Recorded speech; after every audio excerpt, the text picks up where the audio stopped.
రామచంద్ర యాదవ్ ఆంధ్రప్రదేశ్ రాజకీయాల్లో బీసీ నాయకుడిగా పేరు తెచ్చుకున్నటువంటి రామచంద్ర యాదవ్ ఈరోజు ఆమరణ దీక్షకు దిగారు. అసలు రాష్ట్ర రాజకీయాల్లో బీసీల బలం ఎంత, బీసీల ఐక్యత ఏంటి, రామచంద్ర యాదవ్ చేస్తున్నటువంటి ఆమరణ దీక్ష డిమాండ్ ఏంటి తెలుసుకునే ప్రయత్నం చేద్దాం. మనతో బీసీ నాయకులు అదేవిధంగా రామచంద్ర యాదవ్ బీసీవై పార్టీ ఆయన ఉన్నారు. సార్ నమస్తే. ముఖ్యంగా మీరు ఈరోజు చేసినటువంటి ఆమరణ దీక్ష ఏంటి, ఎందుకోసం చేస్తున్నారు, మీ ప్రధానమైనటువంటి డిమాండ్ ఏంటి?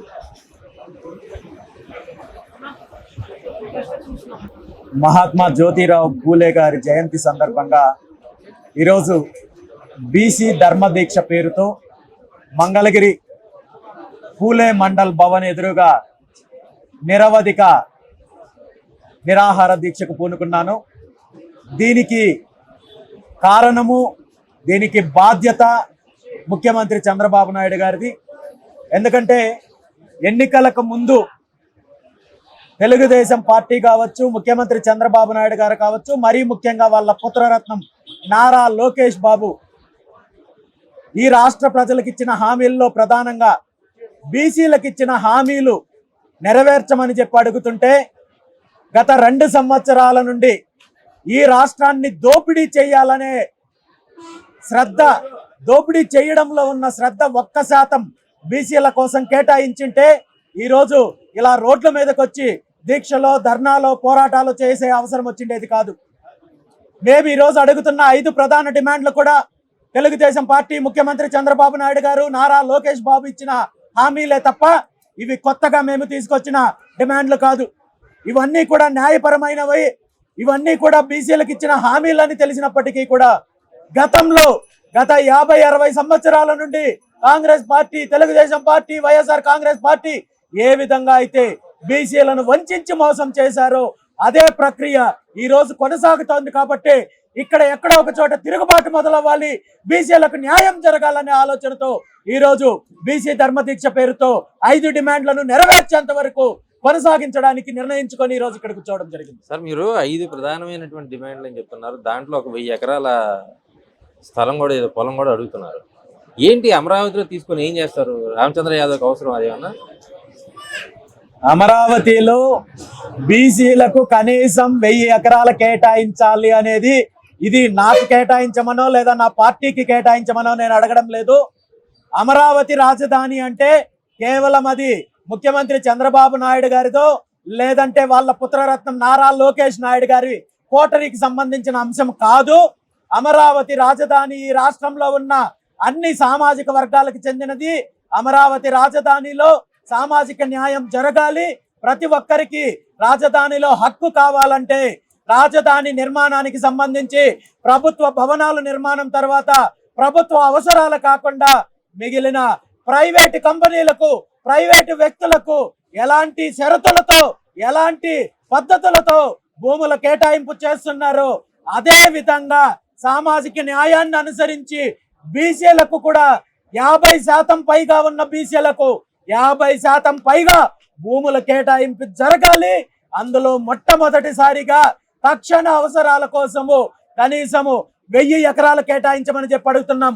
ఈ 1000 ఎకరాలలో బీసీ భవనాల నిర్మాణంతో పాటు బీసీల యొక్క పెట్టుబడిదారులకు కావాల్సిన అవసరాల కోసం కావచ్చు, అదే విధంగా మీరు చెప్పే అభివృద్ధి, మీరు చెప్పే కంపెనీలు బీసీల ద్వారా చేయడం కోసం అడుగుతున్నాం తప్ప ఇది ఏ ఒక్క వ్యక్తికో, ఏ ఒక్క కుటుంబానికో సంబంధించిన అంశం కాదు అనే విషయాన్ని సందర్భంగా తెలియజేస్తున్నాను.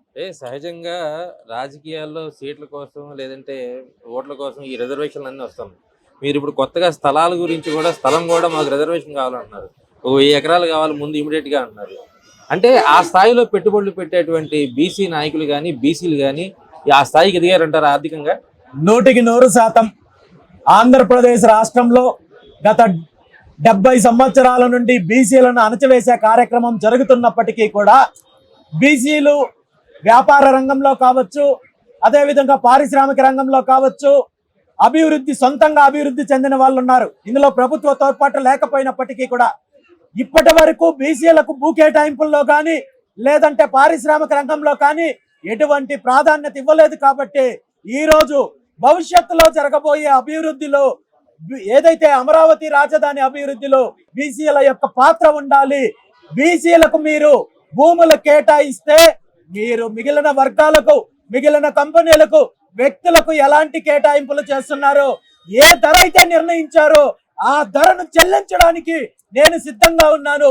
బీసీవై పార్టీ సిద్ధంగా ఉంది. మీరు చెప్తున్న అభివృద్ధి, మీరు చెప్తున్న కంపెనీలు, మీరు చెప్తున్న పరిశ్రమలు పూర్తి స్థాయిలో బీసీల ద్వారా తెప్పించడానికి కూడా నేను సిద్ధంగా ఉన్నానని ఈ సందర్భంగా తెలియజేస్తున్నారు. రామచంద్ర యాదవ్ బీసీల కోసం అలుపెరగని పోరాటం చేస్తున్నారు. పొంగనూరు నుంచి స్టార్ట్ చేసి ఇప్పుడు అమరావతి కేంద్రంగా ఉన్నటువంటి మంగళగిరి ప్రాంతం వరకు వచ్చారు. కానీ మీరు ఆశించిన స్థాయిలో బీసీల నుంచి మీకు మద్దతు లేదు. గడిచిన ఎన్నికల రిజల్ట్ కూడా చూసుకుంటే మంగళగిరిలో అత్యధిక శాతం బీసీలు ఉన్నటువంటి నియోజకవర్గంలో కూడా రామచంద్ర యాదవ్ అసలు అంటే ఏమాత్రం ప్రభావం చూపించలేకపోయారు అనేటువంటి మాట వినిపిస్తుంది.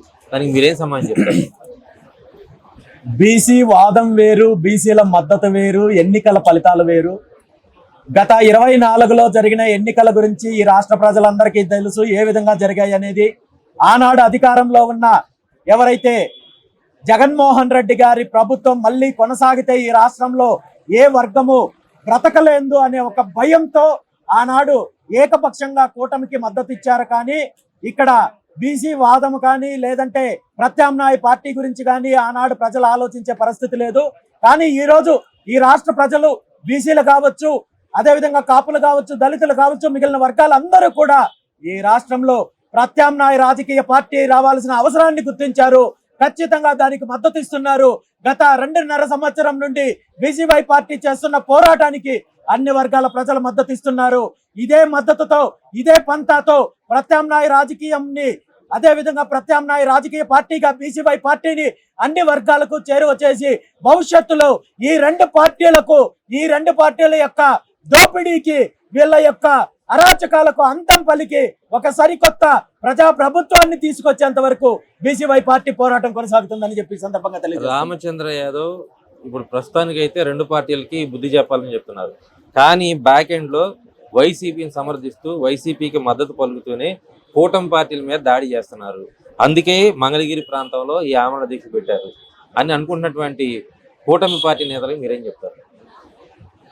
గతంలో జగన్మోహన్ రెడ్డి గారి ప్రభుత్వం అధికారంలో ఉన్నప్పుడు జగన్మోహన్ రెడ్డి గారు తీసుకున్న ప్రజా వ్యతిరేక విధానాల మీద ఆనాడు పోరాటం చేస్తే వైఎస్ఆర్ కాంగ్రెస్ పార్టీ వాళ్ళు నేను తెలుగుదేశం పార్టీకి అనుకూలంగా ఉన్నానని చెప్పి విష ప్రచారం చేశారు. ఈరోజు తెలుగుదేశం పార్టీ అధికారంలోకి వచ్చిన తర్వాత తెలుగుదేశం పార్టీ చేస్తున్న దోపిడీ పైన, అరాచకాల పైన పోరాటం చేస్తుంటే వైఎస్ఆర్ కాంగ్రెస్ పార్టీకి అనుకూలంగా అంటున్నారు. నేను ఈ సందర్భంగా నా మీద విమర్శలు చేసే వాళ్ళకి, నా మీద విష ప్రచారం చేసే వాళ్ళని ఒక్కటే అడుగుతున్నాను. ఎవరైనా పోరాటం చేసేది, ఎవరైనా ప్రశ్నించేది అధికారంలో ఉన్న వాళ్ళని ప్రశ్నించాలా లేదా ప్రతిపక్షంలో ఉన్న వాళ్ళని ప్రశ్నించాలా? ఈరోజు బీసీ ధర్మదీక్షకు సంబంధించిన 5 డిమాండ్లు నెరవేర్చే బాధ్యత, ఆ హక్కు, ఆ అధికారము తెలుగుదేశం పార్టీకి ఉందా, వైఎస్ఆర్ కాంగ్రెస్ పార్టీకి ఉందా? ఎవరు అధికారంలో ఉంటే వాళ్ళని ప్రశ్నించడమే బీసీవై పార్టీ పంత తప్ప ఏ పార్టీకి అనుకూలం కాదు, ఏ ఒక్కరికి అనుకూలం కాదు.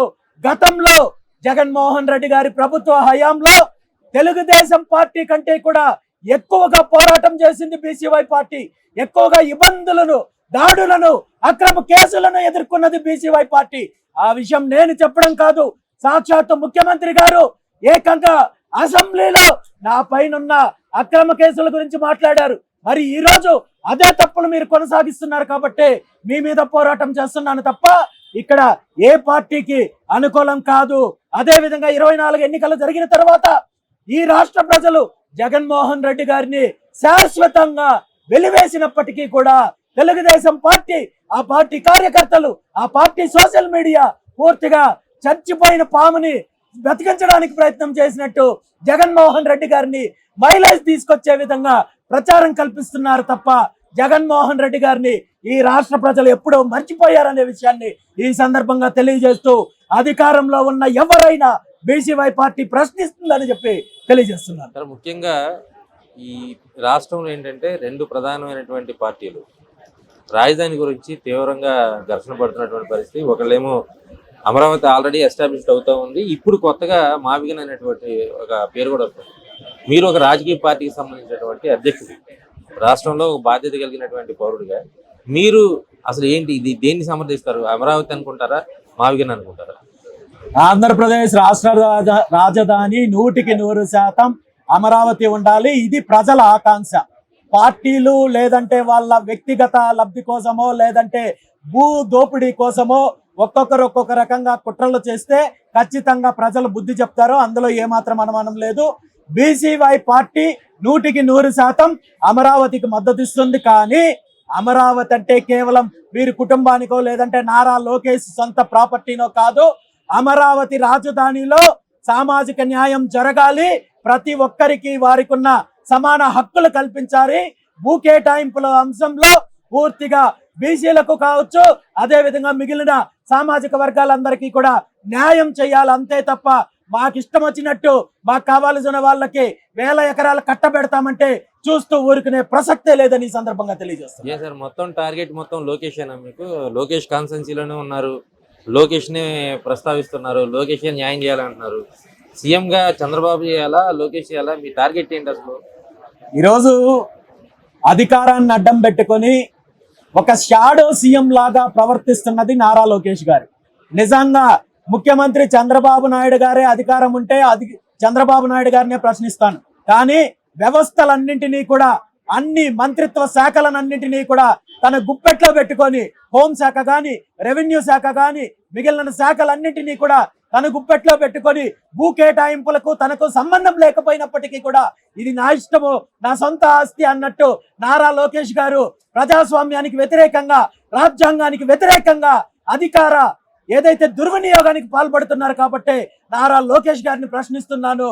ఈ రోజు మీ కుటుంబానికి అధికారం ఉంటే మీరు నిజంగా చంద్రబాబు నాయుడు గారికి, నారా లోకేష్ గారికి అధికారం ఇవ్వాలనుకుంటే అది అధికారికంగా మీ పుత్రరత్నాన్ని ముఖ్యమంత్రిని చేయండి. అంతే తప్ప రాజ్యాంగానికి విరుద్ధంగా ప్రతి శాఖలో కూడా తను రాజ్యాంగానికి విరుద్ధంగా అక్రమంగా రాష్ట్రాన్ని దోపిడీ చేస్తుంటే ఖచ్చితంగా భవిష్యత్తులో పోరాటం కొనసాగుతుందని చెప్పి ఒక మంత్రిగా ఆయన బాధ్యతలు ఆయన నిర్వర్తిస్తున్నాడు. ముఖ్యమంత్రి తనయుడిగా సహజంగానే జనరల్గా కొద్దిగా అధికారం ఉంటుంది. దీంట్లో దోపిడీకి ఏముంటుంది? మామూలుగా పరిపాలనలో అంటే చొరవ చూపించడం, పరిపాలనలో వేలు పెట్టడం తప్పేముంది ఒక మంత్రిగా? నారా లోకేష్ గారు విద్యాశాఖ మంత్రి.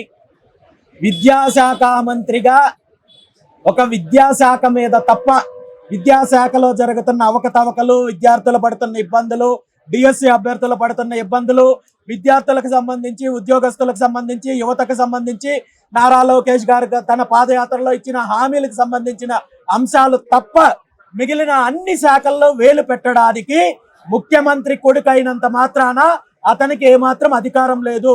ఈరోజు హోంశాఖకి సంబంధించి ప్రతి జిల్లా ఎస్పీ ఆఫీస్ కి ప్రతిరోజు నోటు పంపిస్తున్నారు.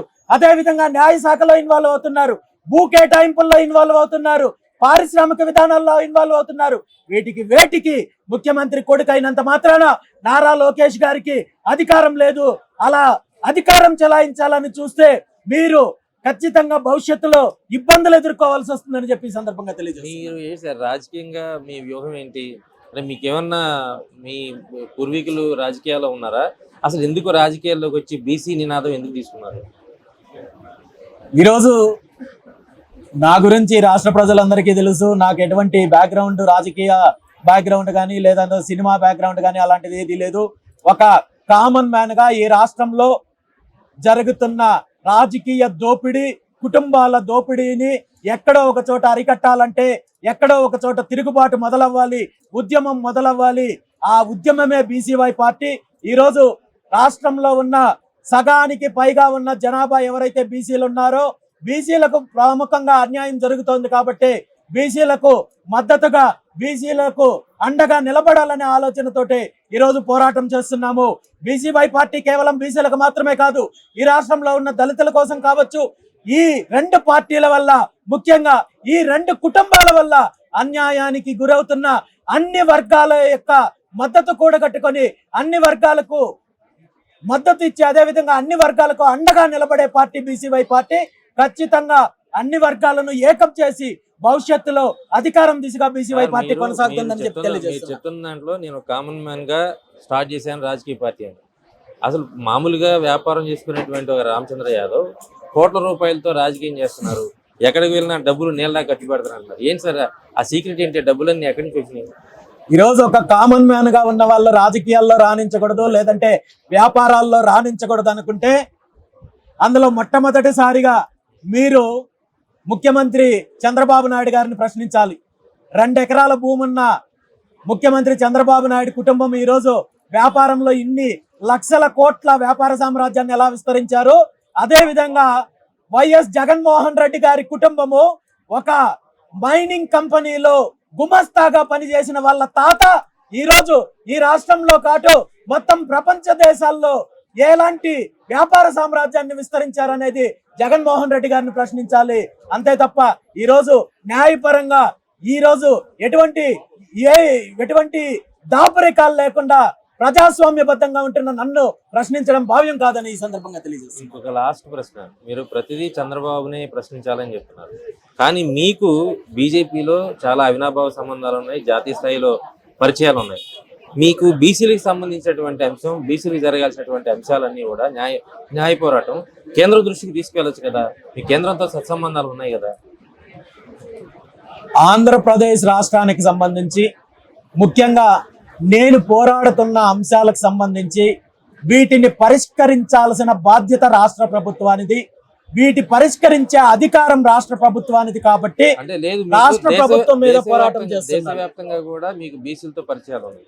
బీసీలకి దేశవ్యాప్తంగా జరుగుతున్నటువంటి అన్యాయాల మీద కూడా మీరు పోరాడాల్సిన అవసరం. ఖచ్చితంగా భవిష్యత్తులో బీసీలకు చట్టసభల్లో రిజర్వేషన్ల అంశం కావచ్చు, అదే విధంగా మహిళా బిల్లు బీసీలకు సబ్ కోటా కేటాయించే అంశంపై కావచ్చు, దేశవ్యాప్తంగా కలిసి వచ్చే ప్రతి ఒక్కరితో కలిసి పోరాటం చేస్తాం. కానీ రాష్ట్రానికి సంబంధించిన అంశాలు, రాష్ట్ర ప్రభుత్వం పరిధిలో ఉన్న అంశాలపైన పోరాటం మాత్రం ఖచ్చితంగా రాష్ట్ర ప్రభుత్వం పైనే ఉంటుంది, ముఖ్యమంత్రి చంద్రబాబు నాయుడు గారి పైనే ఉంటుంది. మొత్తంగా రామచంద్ర యాదవ్ పక్కన బీసీలకు న్యాయం చేయాలనేటువంటి నినాదంతో రాజకీయాలు చేస్తున్నప్పుడు కూడా ఖచ్చితంగా రాష్ట్ర ప్రభుత్వం తీసుకునేటువంటి నిర్ణయాల్లో తప్పులు దొలితే నేను ఖచ్చితంగా ప్రశ్నిస్తానని చెప్తున్నారు. ఇంకో స్పష్టమైన క్లారిటీ కూడా ఇచ్చారు. రాష్ట్రంలో రాజధాని ఎక్కడ అని జరుగుతున్నటువంటి అంటే ఆ చర్చకి మొత్తానికి కూడా ఫుల్ స్టాప్ పెట్టే విధంగా ఒక బీసీల పార్టీ అధినేతగా, ఆ పార్టీకి సంబంధించినటువంటి ప్రతినిధిగా ఖచ్చితంగా అమరావతిని రాష్ట్ర రాజధానిగా ఉంచాలి, అదేవిధంగా అసమానతలు లేని రాజధాని నిర్మించాలనేటువంటి ప్రధాన డిమాండ్ చేస్తున్నారు. బీసీలకి తక్షణం అమరావతి ప్రాంతంలో 1000 ఎకరాలు కేటాయించాలనేటువంటి డిమాండ్ రాష్ట్ర ప్రభుత్వం నెరవేర్చాలని కూడా ఆయన డిమాండ్ చేస్తున్నటువంటి పరిస్థితి.